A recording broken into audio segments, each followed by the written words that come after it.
Selamat sore Sobat Rumah GWF. Panjang umur, hal-hal baik, panjang umur pertanian. Kali ini saya akan share terkait tentang pertumbuhan rumput pakcong di bekas lahan sayuran. Dan tentunya sebagian besar rumput odot ataupun rumput pakcong yang ada di daerah kami rata-rata memang bekas sayuran. Karena mayoritas masyarakat di daerah kami itu petani dan juga peternak. Ketika memang mau memperbanyak ternaknya, artinya harus juga memperluas lahan rumputnya. Dan di sini rata-rata memperluas lahan rumputnya itu di bekas lahan sayuran. Begitupun dengan saya sendiri. Kita lanjut.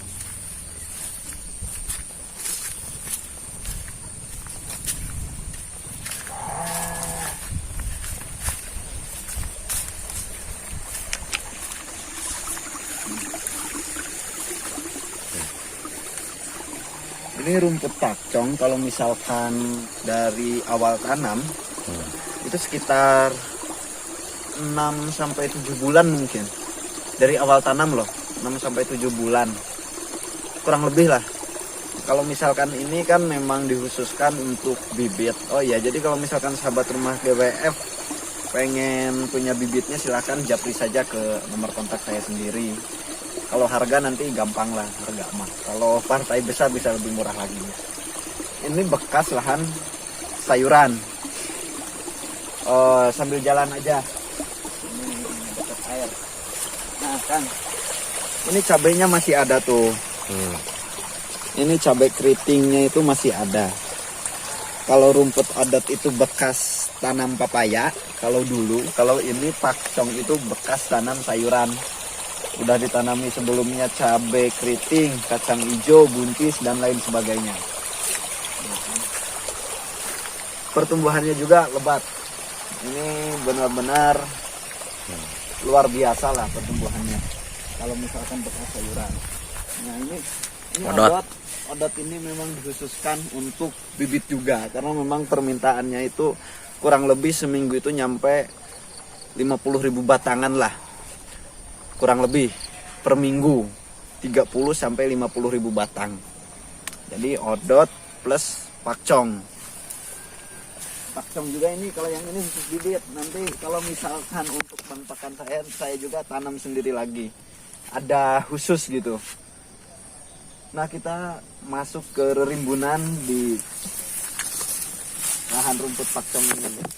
Ini adalah udah kali keduanya pemanenan bibit di lokasi yang ini.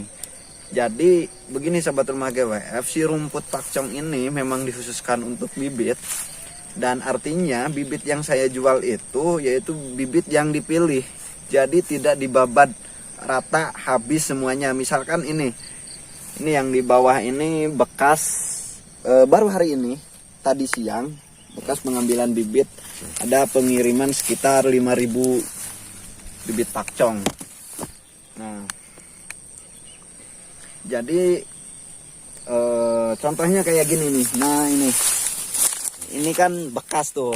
Nah jadi dipilih, nggak usah khawatir karena dipilih. Artinya si bibit ini memang bibit pilihan. Jadi tidak terlalu muda dan juga tidak terlalu tua. Kalau misalkan untuk bibit, kalau ketuaan itu nanti cepat kering dan cepat busuk. Kalau kemudaan itu cepat busuk. Makanya bibit yang saya jual untuk bibit pakcong ini bibit pilihan. Artinya bibit yang memang dipilih. Pertumbuhan rumput pakcong ini di bekas sayuran. Ini kalau misalkan lihat ke sana tuh kan. Wah ini udah rimbun banget. Padahal ini kan jalan. Nah ini tuh kan masuk ke sini. Gak usah masuk, biar saya aja yang masuk. Nah, tuh kan. Ini tuh tingginya, kalau tingginya itu sekitar ada 5 sampai 6 meter untuk tinggi ini. Pokoknya tinggi banget si rumput pakcong. Oke, mungkin bisa ke sebelah sini sambil jalan-jalan.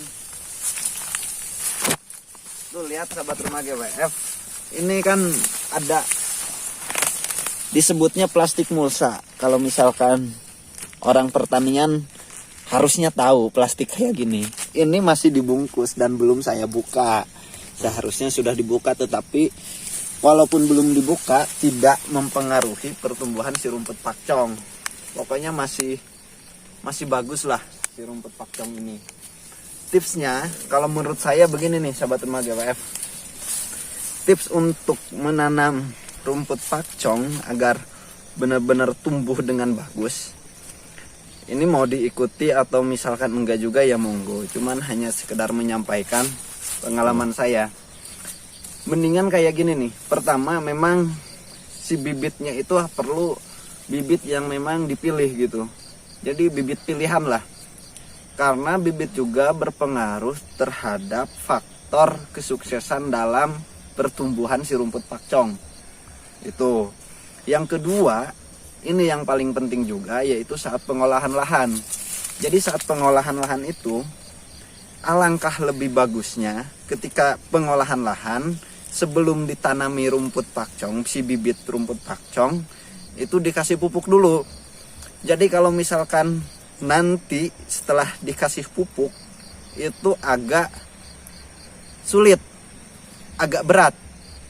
Jadi lebih bagusnya itu pengolahan lahan terus dipupuk.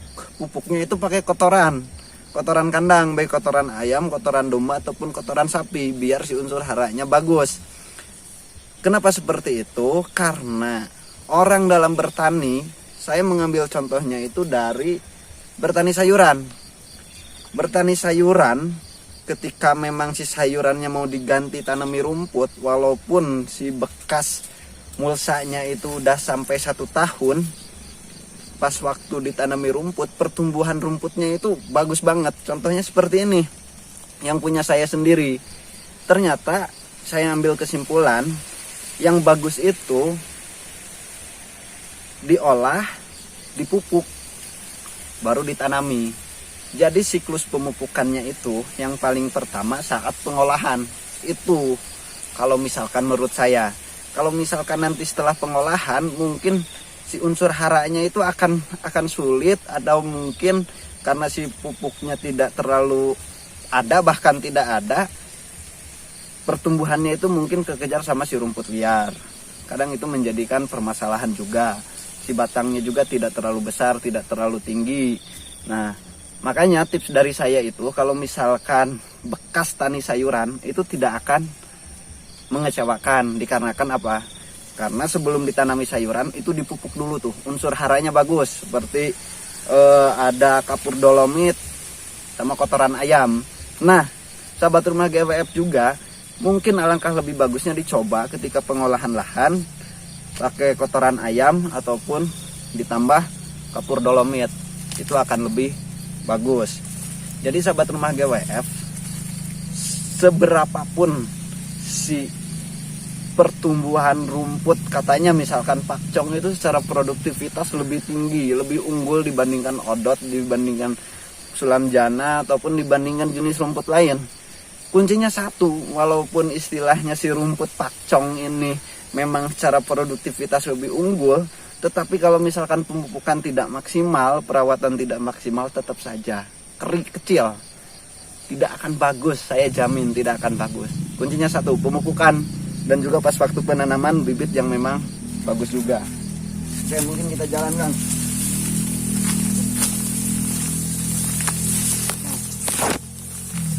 Ini lebat banget, tingginya juga. Wah, ini mah tinggi banget. Oh.